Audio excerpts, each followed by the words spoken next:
Monsieur le secrétaire général, représentant monsieur le préfet, madame la députée, madame la déléguée départementale aux droits des femmes et à l'égalité, madame la conseillère départementale, chère Hélène, madame la vice-présidente du conseil d'administration de la caisse d'allocation familiale de la Sarthe, monsieur le président de Centre social, cher Roger, mesdames, messieurs les élus, avec un petit clin d'œil effectivement à Maud et Agnès, qui sont les deux élus qui sont au conseil d'administration du centre social. Mesdames et messieurs, j'ajouterai chers internautes. En effet, dans cette période Covid, cette cérémonie a un caractère particulier car elle se tient sans public afin de respecter les mesures sanitaires. Nous avons fait le choix de la retransmettre en direct sur notre Facebook Live. Comme j'ai pu le dire lors de mon discours des vœux le 4 janvier dernier, je cite, « En 2021, un important équipement de la ville portera le nom de Gisèle Halimi. » C'est chose faite aujourd'hui. Nous sommes rassemblés ce matin pour dénommer le centre social d'Allonnes, Centre social Gisèle Halimi. Je tiens à saluer M. Serge Halimi, fils de Gisèle Halimi, qui suit cette cérémonie à distance. Je tiens également à saluer particulièrement la présence de deux personnes.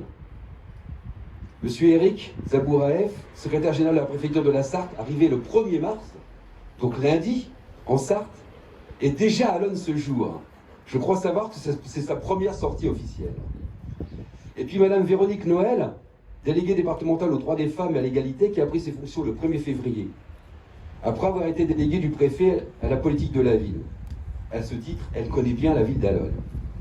Bienvenue à tous les deux. Je ne doute pas que nous aurons dans les semaines à venir, les semaines et les mois à venir, à travailler ensemble sur les dossiers allonnais. Je salue aussi la caisse d'allocation familiale de la Sarthe, Madame Barraud, vice-présidente du conseil d'administration. La CAF est un partenaire de longue date de la ville d'Allonnes. La ville et le centre social sont fiers de dénommer ce lieu, situé en plein cœur de la ville et du quartier prioritaire,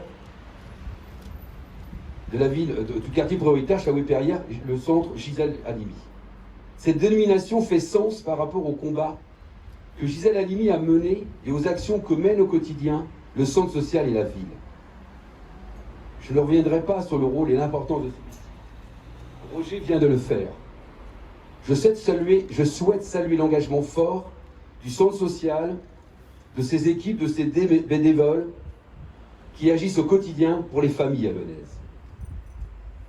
Nous rendons donc aujourd'hui hommage à une grande avocate et militante féministe, ardente combattante des droits des femmes et des droits humains, décédée le 28 juillet dernier. Elle s'est très tôt affranchie de plusieurs dominations, celle de sa famille, de la religion et des hommes. Jeune avocate, elle défend les indépendantistes tunisiens et algériens en militant aux côtés de Jean-Paul Sartre et de ceux qui signeront en septembre 1960 le manifeste des 121, appelé Déclaration sur le droit à l'insoumission dans la guerre d'Algérie. Témoin, tout en étant objet de discrimination, elle s'engage aux côtés du Front de libération nationale algérien et défend en 1958 des militants algériens auprès du tribunal militaire d'Alger, puis, en 1960, Jamila Boupacha, militante FLN, accusée d'avoir posé une bombe et qui fut torturée et violée par des soldats français. Elle sera libérée en 1962 après les accords d'Évian mettant fin à la guerre d'Algérie. Vous me permettrez de me féliciter de la décision de l'Élysée, ce mardi 2 mars 2021, 64 ans après les faits, de l'assassinat d'Ali Boumangel, avocat au barreau d'Alger, défenseur des indépendantistes et militants. Il ne s'est pas suicidé comme le soutenait la version officielle jusqu'ici. Il a bien et bien été torturé et assassiné pendant la guerre d'Algérie en 1957. Cela fait suite aux excuses présentées le 13 septembre 2018 par le président de la République et la veuve de Maurice Audin, mathématicien et militant communiste, lui aussi, assassiné par l'armée française en 1957. Gisèle Halimi a été également une grande combattante de la lutte pour la légalisation de l'avortement et la criminalisation du viol. Elle a contribué à l'aboutissement de la loi Veil et la légalisation de l'interruption volontaire de grossesse en 1975. Les engagements de Gisèle Halimi ont tous une dimension politique forte, mais elle n'a jamais voulu adhérer à aucun parti, ni faire de carrière politique, mis à part d'une brève expérience en tant que députée de l'Isère de 1981 à 1984, où elle démissionna de ses fonctions, car déçue du président de la République de l'époque.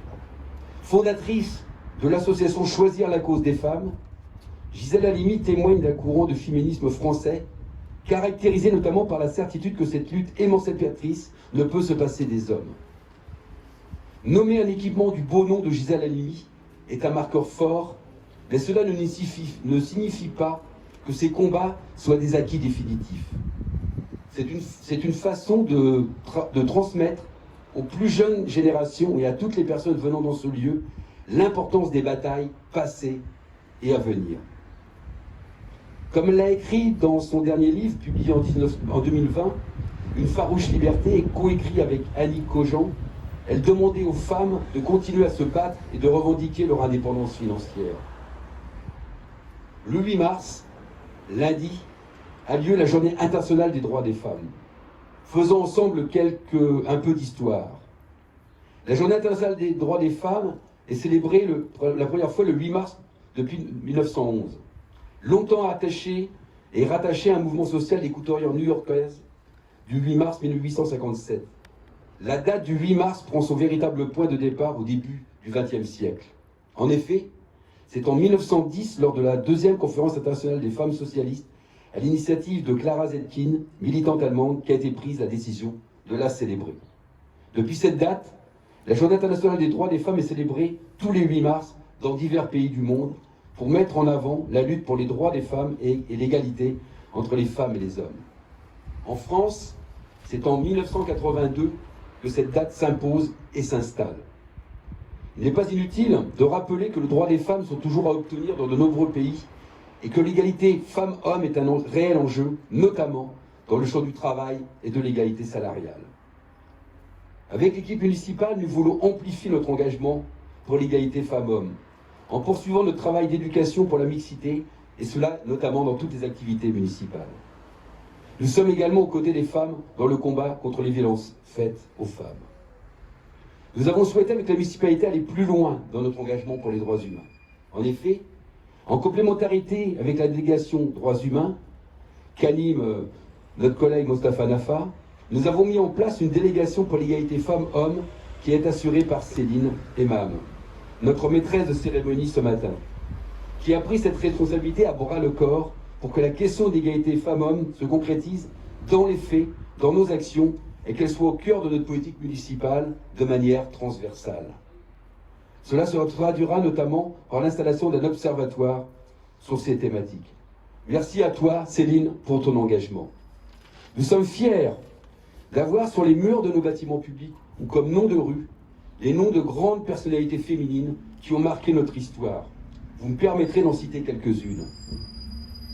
Simone Veil, nom de la dernière école maternelle construite sur Allonne, ancienne déportée ministre de la Santé qui a fait adopter la loi relative à l'IVG portant son nom. Olympe de Gouges, sur une salle associative, femme de lettres avec son ouvrage Déclaration des droits des femmes et de la citoyenneté, publié en 1791, féministe révolutionnaire, s'opposant ouvertement à l'esclavage et prôna l'émancipation féminine. Rosa Parks, qui a combattu les discriminations raciales et la ségrégation notamment aux États-Unis, où elle a marqué les esprits en refusant, en 1955, de laisser sa place à un passager blanc dans un bus, ce qui lui coûta d'être arrêté par la police et une amende. Rosa Parks a une salle au service jeunesse et je voudrais souligner à l'occasion de cette inauguration, la médiathèque, en lien avec le centre social, a mis à disposition des visiteurs des livres, et notamment, je vous recommande vraiment cette BD, Le bus de Rosa. J'ai depuis quelques jours mes deux petits-fils et hier soir nous avons lu cette BD qui permet compris de sensibiliser d'une manière très ludique sur ce combat très important, toujours d'actualité. Autre grand nom donné à une rue de la ville, Geneviève Antonios de Gaulle, résistance française militante des droits de l'homme et qui fut également présidente de l'ATD Quart-Monde. Louise Michel, révolutionnaire française, militante, elle participa activement à la Commune de Paris. Elle se fit le porte-parole de l'anarchisme, prônant une conception de la liberté d'action et de pensée. Louise Michel a donc la médiathèque, son nom de la médiathèque placé à côté de ce bâtiment centre social Gisèle Halimi. Je voudrais d'ailleurs vous dire que pour les 150 ans de la Commune de Paris et avec l'association sartoise des Amis de la Commune de Paris 1971, nous allons organiser un certain nombre d'actions et de réflexions pour célébrer cet anniversaire. Ces femmes, comme beaucoup d'autres, ont marqué notre histoire par leur engagement et leur dévouement à la cause humaine et aux droits humains. N'oublions pas leurs combats et leurs histoires pour ne pas revenir en arrière. En guise de conclusion, et avant de laisser la parole à M. Zabouraev, permettez-moi de reprendre la phrase de Gisèle Halimi, issue de son dernier ouvrage, Une farouche liberté, et inscrite sur la carte de vœux d'Alonne de cette année. Les mots ne sont pas innocents. Ils traduisent une idéologie, une mentalité, un état d'esprit. Laisser passer un mot, c'est le tolérer. Et de la tolérance à la complicité, il n'y a qu'un pas. Je vous remercie de votre attention.